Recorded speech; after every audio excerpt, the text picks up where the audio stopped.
Yes. చూడండి, ఈ చాప్టర్లో మనకు సైంటిస్ట్ పేరు విలియం హార్వే ఇచ్చినాడు, చాలా ఇంపార్టెంట్. ఇక్కడ the third integrating system come post man come police man, ఇక్కడ 3 పదాలు వాడినాడు ఈ టెక్స్ట్ బుక్లో. ఏదంటే ఇంటిగ్రేటెడ్ సిస్టమ్ అనేది ఒకటి వాడినాడు, పోస్ట్ మ్యాన్ అని ఒక దాన్ని వాడినాడు, పోలీస్ మ్యాన్ అనే దాన్ని వాడినాడు. ఇక్కడ ఇంటిగ్రేటెడ్ సిస్టమ్ ఏంటంటే అన్ని కలగలుపుకొని పనిచేస్తుంది కాబట్టి ఇంటిగ్రేటెడ్ సిస్టమ్ అని వాడినాడు. ఇక్కడ థర్డ్ ఇంటిగ్రేటెడ్ సిస్టమ్ అని వాడినాడు. చూద్దాం ఏందన్నది.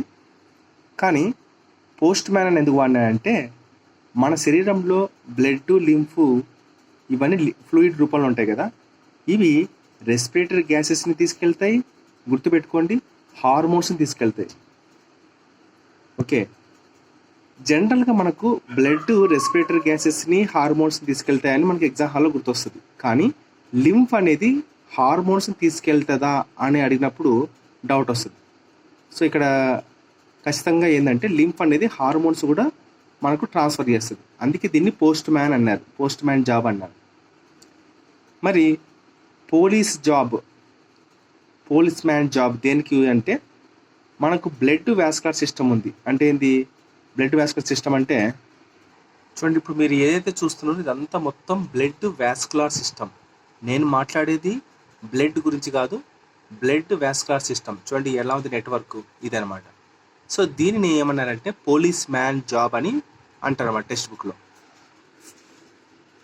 ఓకే, బ్లడ్ వాస్కులర్ సిస్టమ్ని పోలీస్ మ్యాన్ జాబ్ అని ఎందుకు అన్నారంటే బ్లడ్లో మనం చూస్తుంటాం ఎన్ని ఉంటాయండి, ఏమేమి సెల్స్ ఉంటాయంటే రకరకాల ఫాగోసైటిక్ సెల్స్ ఉంటాయి. ఈ రకరకాల ఫాగోసైటిక్ సెల్స్లో కొన్ని ప్రోజెనిటర్స్ ఉంటాయి. అందుకే ఇక్కడ ఏమంటారు అంటే సమ్ ప్రోజెనిటర్స్ ఆఫ్ మ్యాక్రోఫేజెస్ ఉంటాయి. అది కూడా టిష్యూని బట్టి, ఒక టిష్యూకి ఒక మ్యాక్రోఫేజు, లివర్లో ఒక రకం ఉంటుంది, తర్వాత ప్యాంక్రియాస్లో ఒక రకం ఉంటుంది, తర్వాత వచ్చేసి ఒక్కొక్క టిష్యూకి ఒక రకం ఉంటుంది. టిష్యూని బట్టి మ్యాక్రోఫేజెస్ అంటే మారిపోతుంది అని చెప్తున్నాడు. అందుకే blood vascular system is a police man job. Blood and lymph రెండు కలిసి పోస్ట్ మ్యాన్ జాబ్. లింఫ్ హార్మోన్స్ను కూడా ట్రాన్స్ఫర్ చేస్తుంది ఎక్కడికి కావాలి అక్కడ. అది రైట్. ఇప్పుడు పాయింట్కి వస్తే యూసిలమేట్ ఎనిమల్స్ అంటే ఏంటివి అంటే ఏవైతే లోపల ట్రూ బ్లడ్ ఉంటావో వాటిని యూసిలమేట్ ఎనిమల్స్ అంటారు. వాటికి సర్క్యులేటరీ సిస్టమ్ కావాలా? ఎందుకు? న్యూట్రియంట్స్ని, ఆక్సిజన్ని సప్లై చేయడానికి. అది ఇక్కడ పాయింట్. ఇంకో పాయింట్ ఏంటంటే ఇక్కడ చూడండి, బ్లడ్లో కొన్ని రకాల ప్రోటీన్స్ ఉంటాయంట. అంటే కొన్ని రకాలు కాదు, సెవరల్ టైప్స్ ఆఫ్ ప్రోటీన్స్ ఉంటాయంట. ఇక్కడ ఉదాహరణకు ఆల్బుమిన్ ప్రోటీన్ ఉంది, గ్లోబులిన్ ప్రోటీన్ ఉంది.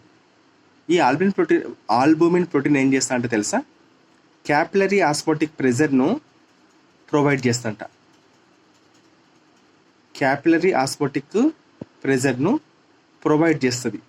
సో ఈ క్యాపిలరీ ఆస్మోటిక్ ప్రెజర్ను ప్రొవైడ్ చేస్తే మనకేంటి లాభం అంటే, ఇప్పుడు మనం చూస్తుంటాం జనరల్గా బ్లడ్ అనేది ఫ్లో అవుతూ ఉంటుంది కదా. ఫ్లో అవుతూ ఉన్నప్పుడు దీని లోపల ఆర్బీసీస్ ఉంటాయి, అన్నీ ఉంటాయి. ఈ బ్లడ్లో కూడా నీళ్ళు ఉంటాయి కదా, ఫ్లూయిడ్ ఉంటుంది. ఈ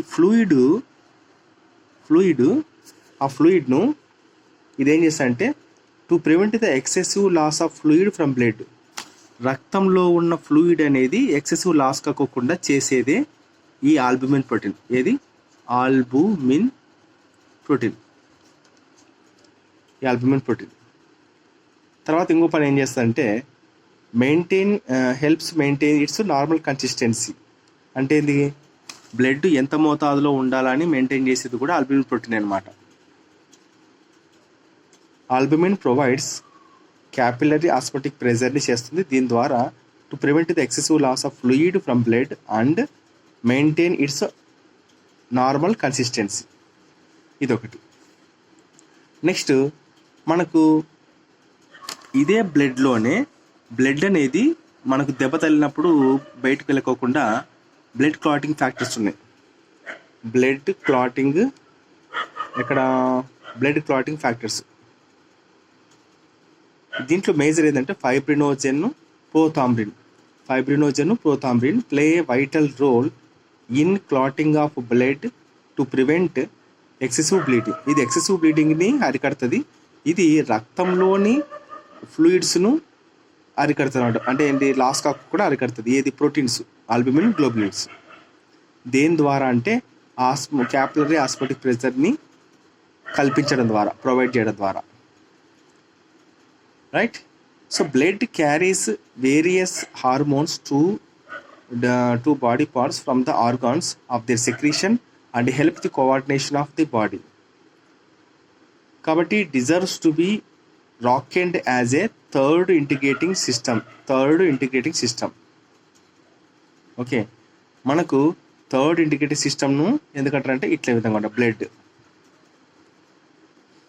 circulatory system has a pumping station and heart. Blood pressure is monitored by pressure sensors in the aorta. So ఇదల్లా మనకు తెలుసు, కానీ ఇది మాత్రం మనకు కష్టం అనమాట. ఏదంటే బ్లడ్ యొక్క వాల్యూమ్ ఉంటుంది చూసావా, దాని యొక్క మందం కానీ అది కంట్రోల్ చేసేది ఎవరంట అంటే by hormones. A hormone? ADH hormone, aldosterone. Volume of బ్లడ్ను కంట్రోల్ చేసేది హార్మోన్స్ అయితే ఆ హార్మోన్స్ ఏంటివంటే ఏడిహెచ్ హార్మోను, ఆల్డోస్టిరోన్ హార్మోన్.